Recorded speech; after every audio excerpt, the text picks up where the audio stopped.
Sejak proklamasi kemerdekaan Indonesia pada tahun 1945, kesenjangan sosial, ketidakadilan, kemiskinan, korupsi masih terasa dan ada di negeri yang tercinta ini. Tema kemerdekaan Indonesia tahun 2022 saat ini adalah bentuk konfirmasi keadaan Indonesia yang sebenarnya. Kita lihat saja, pulih lebih cepat, bangkit lebih kuat. Kalau saya artikan, kira-kira seperti ini. Pulih lebih cepat itu mengisyaratkan bahwa Indonesia saat ini tidak baik-baik saja, tetapi dengan harapan besar semuanya bisa terobati. Bangkit lebih kuat itu artinya masa depan Indonesia untuk bisa berdiri tegak sejajar dengan negara-negara maju lainnya butuh perjuangan komitmen bersama.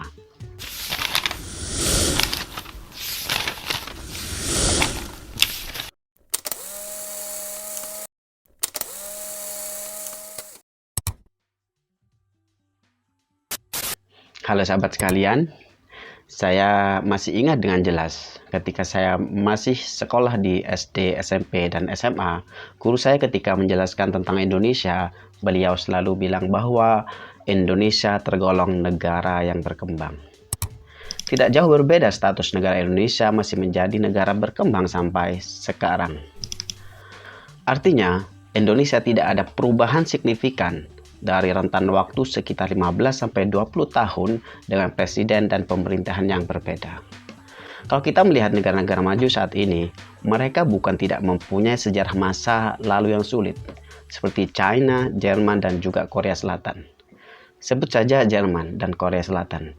Masa terpuruk dua negara itu saat kalah dan hancur saat Perang Dunia Kedua. Tetapi mereka mampu mengatasi keterpurukan dalam kurun waktu tidak begitu lama. Kira-kira hanya membutuhkan satu generasi. China juga seperti itu, Bat. Sekitar 50 tahun yang lalu, China masih tergolong negara miskin. Hingga akhirnya China mengadopsi reformasi besar-besaran pada tahun 1978 yang diperkasai oleh Deng Xiaoping.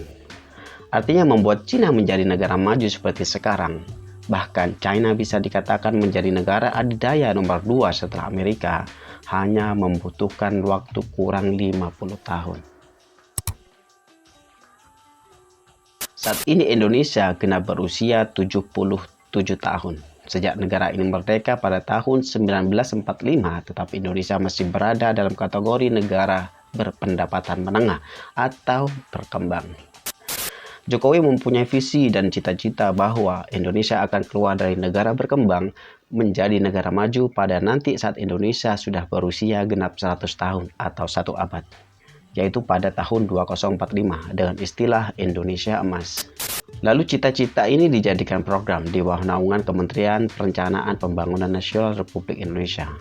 Kalau kita cek di web resmi Bappenas, di situ tercantum 4 landasan pembangunan Indonesia 2045. Pertama, pembangunan manusia dan penguasaan ilmu pengetahuan teknologi. Kedua, pembangunan ekonomi berkelanjutan. Ketiga, pemerataan pembangunan. Dan keempat, ketahanan nasional dan tata kelola pemerintahan.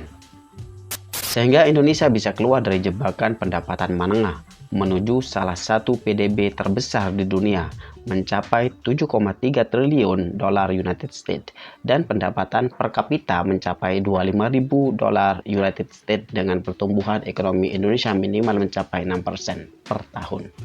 Kalau itu sudah tercapai, maka jumlah kemiskinan di Indonesia bisa mendekati angka 0. 2045 akan menjadi tahun emas bagi Indonesia. Pasalnya pada tahun ini Indonesia akan mendapatkan bonus demografi. Jumlah penduduk Indonesia 70% dalam usia produktif, yakni penduduk Indonesia didominasi oleh orang-orang yang berusia antara 15-64 tahun. Itulah salah satu momen yang membuat kita lebih positif, yakin bahwa Indonesia akan menjadi negara maju pada tahun 2045. Apakah bonus demografi sudah cukup membuat Indonesia menjadi lebih maju? Ternyata tidak, Pak. Bonus demografi itu sama dengan bonus sumber daya alam Indonesia yang sangat melimpah yang diberikan oleh Tuhan untuk Indonesia. Selama ini, Indonesia dengan sumber daya alam yang melimpah tidak membawa Indonesia menjadi negara yang maju. Tentu salah satu faktornya adalah rendahnya SDM, khususnya pada pejabat yang rakus dan korupsi, SDM yang tidak mempunyai moral. Bagaimana kemudian orang-orang yang disebut masuk kategori bonus demografi itu lebih banyak mengikuti jejak seniornya yang tidak baik itu? Selanjutnya, krisis rasa nasionalisme juga menjadi hambatan untuk menuju Indonesia Emas 2045. Seperti yang kita ketahui bahwa masih banyak orang-orang dan kelompok yang tidak setuju akan landasan negara Pancasila dan Kesatuan Republik Indonesia hanya karena tidak sesuai dengan keyakinan mereka. Ini bukan masalah kecil, karena kemungkinan generasi seperti mereka yang menolak Pancasila dan Negara Kesatuan Republik Indonesia juga bisa menjadi bagian dari bonus demografi masa akan datang.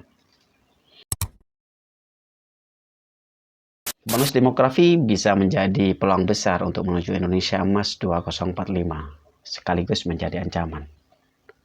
Bagaimana menurut sahabat sekalian? Langkah apa yang terbaik untuk menyambut Indonesia Emas 2045? Sekian dari saya, semoga bermanfaat.